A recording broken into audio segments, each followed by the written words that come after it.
नमस्कार, मैं साइकोलॉजिस्ट पूनम शर्मा शांति counselling services से। कैसे हैं आप सभी? आप सभी स्वस्थ हैं?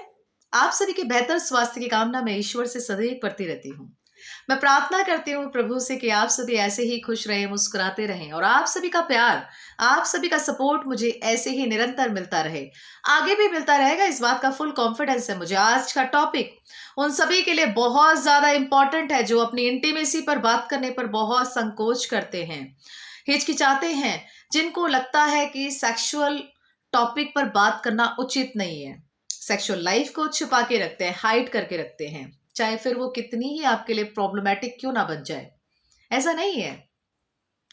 सुना ही होगा आपने कि कुछ बातें कमरे के अंदर होनी चाहिए और अगर वो कमरे से बाहर निकलती हैं तो फिर रिश्तों में दरारें आ जाती हैं। लेकिन अब ऐसा बिल्कुल नहीं है। अगर आप अपनी उन पर्सनल बातों को डिस्कस नहीं करेंगे, किसी के साथ शेयर नहीं करेंगे, तो यही बातें एक दिन आपके लिए नासूर बन जाती हैं, इतनी घातक बीमारी बन जाती है कि फिर ना तो आप इधर के रहते हो ना आप उधर के रहते हो। क्या सेक्स शादीशुदा लाइफ के लिए इम्पॉर्टेंट है या नहीं है, उस पर आप सभी ने अपना बहुत ज़्यादा सपोर्ट दिया और आप सभी ने अपनी भावनाओं को बहुत अच्छे से एक्सप्रेस किया। मुझे इतना तो मैं कह सकती हूँ कि इतना मुझे बहुत अच्छा लगा उस वीडियो से कि एटलीस्ट मेरे पास क्वेरीज तो आई रिलेशनशिप के ऊपर, और वो क्वेरीज आम नहीं थी, वो इतनी ज़्यादा सीवियर थी कि इससे मुझे पता चला कि एक 40 साल तक जो रिश्ता चलता आ रहा है उस पर दोनों पार्टनर खुश ही नहीं है, हैप्पी नहीं है, दोनों को पता ही नहीं है, लेकिन बस समाज के लिए, बच्चों के लिए वो इस रिश्ते को झेलते रहे। क्यों? क्योंकि अगर रिश्ते में दरारें आएंगी तो फिर दोनों तरफ से आएंगी, एक तरफ से नहीं आती है। और मैंने अपनी उस वीडियो के थ्रू इस बात का तो अच्छे से एनालाइज करा कि पुरुष अंदर से बहुत टूटे हुए हैं, बहुत परेशान हैं। वो अपनी बातों को चाहकर भी किसी को नहीं बता पाते हैं, यहाँ तक कि अपने पीयर ग्रुप के साथ भी वो उन बातों को शेयर नहीं करते हैं। और छोड़िए पीयर ग्रुप, तो छोड़िए, ना तो अपने माता पिता के साथ शेयर करते हैं ना दोस्तों के साथ शेयर करते हैं। बस अंदर ही अंदर उन विचारों से, उन बातों से घुटते रहते हैं, बड़े परेशान होते हैं। और एक दिन ऐसा समय आता है कि ना उनके पास कुछ नहीं बचता, कुछ भी नहीं, मतलब कि एज भी नहीं बचती, सांसें भी नहीं बचती, और फिर वो उसी उम्मीद के साथ चले जाते हैं कि ठीक है, कर्मों का फल है, मिल रहा होगा, शायद मेरे पहले के कुछ ऐसे कर्म रहे होंगे जो मुझे ऐसा लाइफ पार्टनर मिला। Yes, seriously. इसीलिए बहुत ध्यान से इस वीडियो को आप सभी सुनना और मुझे बताना कि आपको कैसा लगता है ये टॉपिक, और किस तरीके से आप अपनी रियल लाइफ में इन सिचुएशन से फेस करते हैं, इन सिचुएशन से गुजरते हैं, इन सिचुएशन को डील करते हैं। द टॉपिक इज, मुझे मेरी बीवी अच्छी तो लगती है, पसंद है, बहुत खूबसूरत है मेरी बीवी, लेकिन मुझे अपनी वाइफ के साथ ना सेक्स करने में बिल्कुल मजा नहीं आता, सेटिस्फैक्शन ही नहीं मिलता। पता नहीं क्यों मुझे दूसरी औरत बहुत भाती है, बहुत अच्छी लगती है, चाहे वो कैसी भी हो, काली हो, कल्लूटी हो, गूंगी हो, बहरी हो, कैसी भी क्यों ना हो, लेकिन मुझे भाती तो सिर्फ दूसरी औरत ही है। मुझे अपनी वाइफ बिल्कुल पसंद नहीं आती है। ये एक मेरे पास केस आया था, और ये एक केस नहीं था मेरे पास कि जो आया हो, मेरे पास ऐसे बहुत सारे केसेस आए जिनके बेसिस पर मैंने इवैल्यूएशन किया, कंक्लूजन निकाला कि आखिर भाई ऐसा हो क्या रहा है, चल क्यों रहा है ऐसा, इतना ज्यादा, इतनी सिवियरिटी में चल रहा है, जिसका मतलब इंसान को कोई मतलब इल्म ही नहीं है, अंदाजा ही नहीं है कि वो कहाँ जा रहा है ना। वीडियो को शुरू करने से पहले मैं आप सभी से ये कहना चाहूंगी कि अगर आप लोगों को ऐसा लगता है कि कोई ऐसी बात है जो आपको परेशान कर रही है, अगर आप चाहते हैं तो आप मुझसे काउंसलिंग के सेशंस ले सकते हैं। चलिए अब वीडियो को शुरू करते हैं। मुझे मेरी बीवी अच्छी नहीं लगती है, लेकिन सबसे ज़्यादा अच्छी वो मुझे तब लगती है जब वो मेरे घर की जिम्मेदारियों को हैंडल करती है, बस तब मुझे मेरी बीवी अच्छी लगती है। लेकिन और किसी दायरे में मुझे मेरी बीवी बिल्कुल नहीं भाती है। ये केस बहुत अच्छा था। ये केस राजस्थान का था जो मैंने अभी रिसेंटली हैंडल किया था, और बीइंग अ साइकोलॉजिस्ट मुझे इतना पता है कि प्राइवेसी को मेंटेन करना बहुत ज़रूरी होता है, तो मैं अपने सब्जेक्ट का नाम यहाँ पे नहीं बताऊंगी, but it's a very very important case, क्योंकि मैंने अपने सब्जेक्ट को देखा कि वो कितना परेशान था। उसने अपनी चुप्पी को तोड़ा, शेयर किया अपने विचारों को मेरे साथ। तो मुझे बहुत अच्छा लगा कि एक पुरुष के लिए दूसरी औरत क्यों इतनी ज़्यादा इम्पोर्टेंट रखती है। पता नहीं क्यों, है ना? पता नहीं क्यों। क्योंकि मेरे सब्जेक्ट ने मुझे बोला कि मैडम मेरी वाइफ बहुत अच्छी है, बहुत डिसेंट है, अच्छे संस्कारों से है। मेरी वाइफ ने आज तक मुझे कभी तू करके बात नहीं करी, मेरी बहुत रिस्पेक्ट करती है। और मैंने कभी एक्सपेक्ट ही नहीं किया कि वो शायद मुझसे कभी फाइट करेगी भी। हमारे बीच में कभी कोई लड़ाई झगड़ा नहीं हुआ। मेरी अरेंज मैरिज हुई है, मेरे 2 बच्चे भी हैं मैडम। लेकिन पता नहीं क्यों, मैं जब भी ना अपनी वाइफ के साथ ना रिलेशनशिप बनाने का प्रयास करता हूँ, तो मुझे वो फीलिंग नहीं आती है। मुझे मेरी वाइफ बिल्कुल भी अपीलिंग नहीं लगती है। अपीलिंग मतलब कि उसके साथ कुछ भी करने का या फिर उसको देखने का मेरा मन नहीं करता। लेकिन जैसे ही मैं किसी और औरत की तरफ देखता हूँ, तो मुझे वो बहुत अपीलिंग लगती है। मुझे हमेशा मन करता है कि मैं किसी और के साथ सेक्स करूँ, मैं अपनी वाइफ के साथ सेक्स ना करूँ। This is a very important thing कि हमें दूर की चीज़ें बहुत भाती हैं।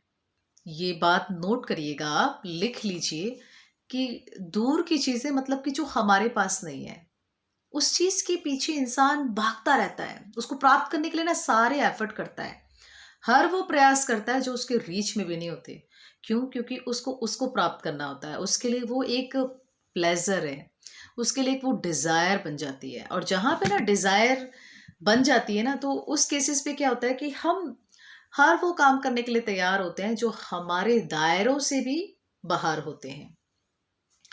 जब मैंने अपने सब्जेक्ट को पूरा उसकी हिस्ट्री हमने ली, उससे बात किया कि ठीक है, ऐसा कब-कब आपके साथ होता है और क्यों फिर आप रिलेशन में खुश नहीं हैं। तो उस बेसिस पे देखिए कंप्लीट एक इवैल्यूएशन होता है, जिसके बेसिस पे एक स्टडी बनती है, और स्टडी के बेसिस पे हम फिर कुछ कंक्लूजन निकालते हैं। तो मैं उन सभी पुरुषों को यही कहना चाहूँगी कि आपकी अगर वाइफ़ में कोई खोट नहीं है, कोई कमी नहीं है, अगर आपको लगता है कि सिर्फ़ बेड शेयर करने में वो आपको मज़ा नहीं दे रही है ना? तो ये बहुत बड़ी गलतफ़हमी है आपकी।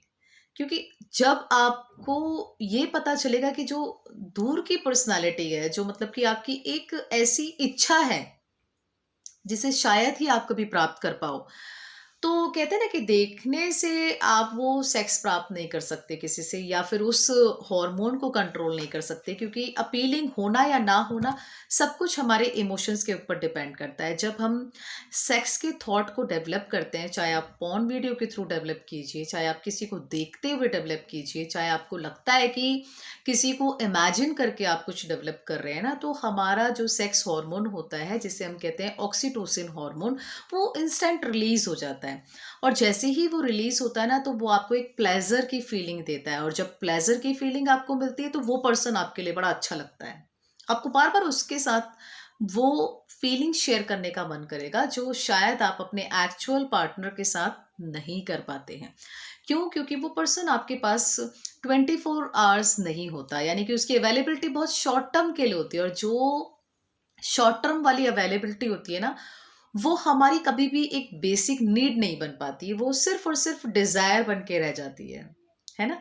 तो इसीलिए कहते हैं ना कि अगर हमें किसी चीज की प्राप्ति करनी है ना, तो हमें उसके लिए बड़ा प्रयास करना पड़ता है, बट वो प्रयास तब तक प्रयास रहता है जब तक वो आपका एक गोल ना बन जाए। और जिस दिन वो आपका गोल बन जाता है ना, तब वो आपको बस ये लगता है कि इसे तो प्राप्त करके रहूंगा, और फिर चाहे मैं छोड़ दूं।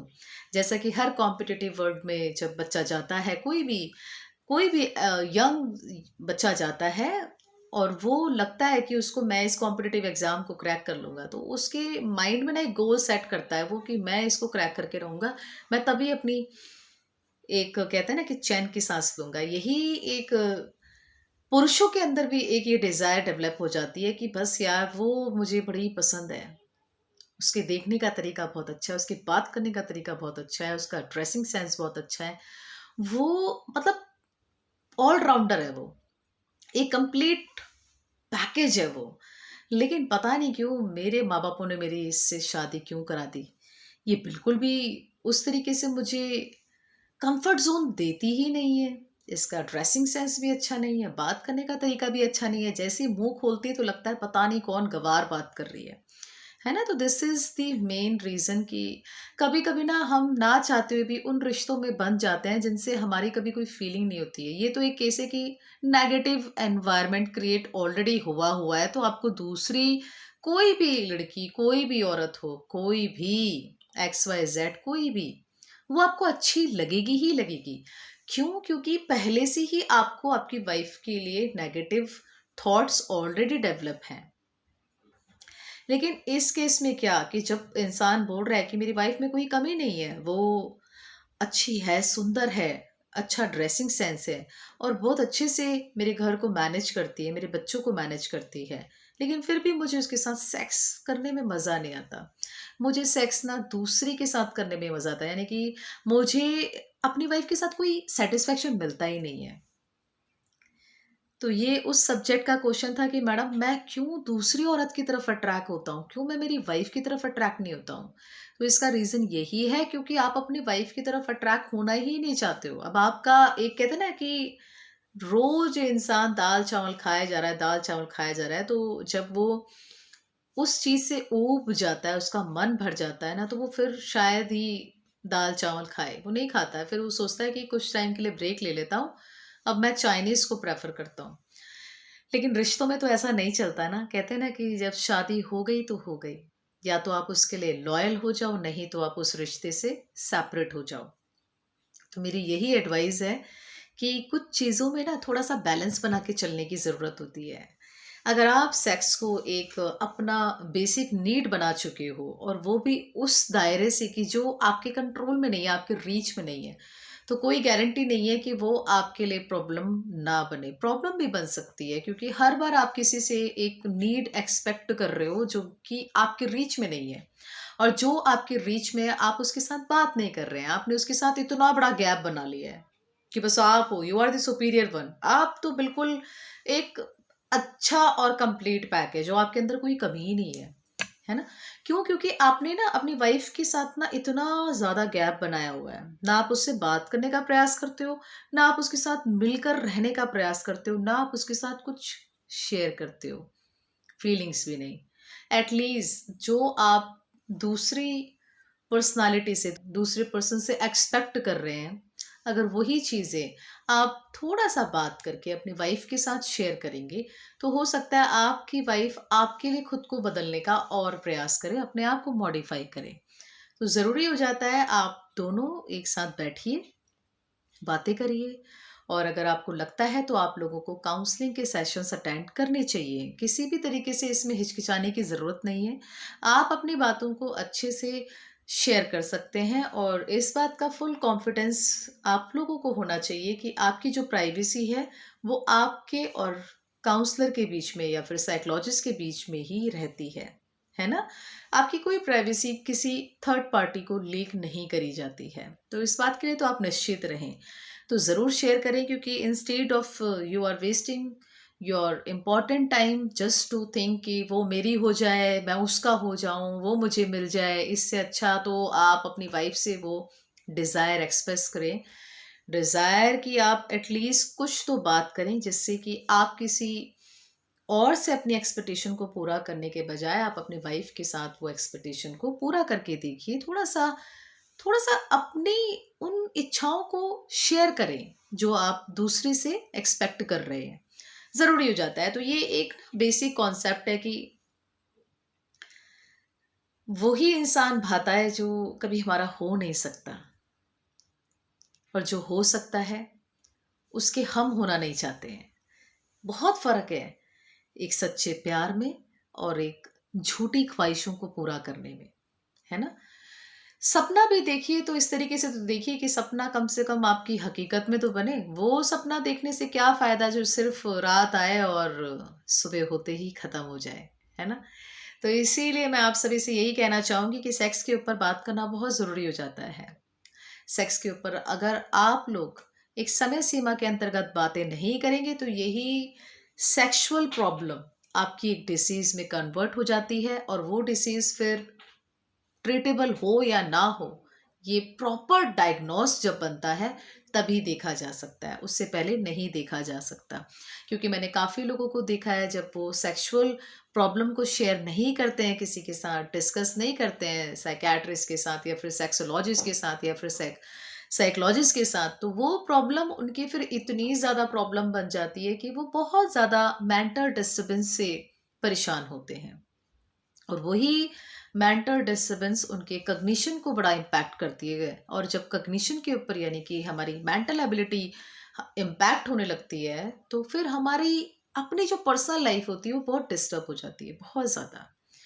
तो इसीलिए मैं रिक्वेस्ट करूंगी कि अगर आपको ऐसा लगता है कि कोई ऐसी बात है जो शेयर करनी चाहिए, आपके अपने अंदर वाली बात, यानी कि जो एक कहते हैं ना कि कमरे के अंदर वाली बात, उसको कम से कम आप अपने किसी प्रोफेशनल साइकोलॉजिस्ट के साथ ज़रूर डिस्कस कीजिए, जो आपकी हेल्प करेंगी, है ना? रिलेशनशिप इश्यूज़ पर बात करना बहुत ज़रूरी हो जाता है, जो आजकल नहीं करते हैं।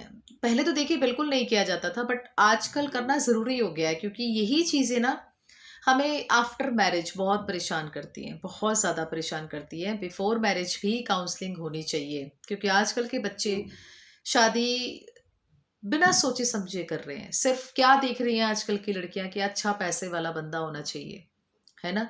जो उनको खुश रख सके, जो उनकी हर डिज़ायर को पूरा कर सके।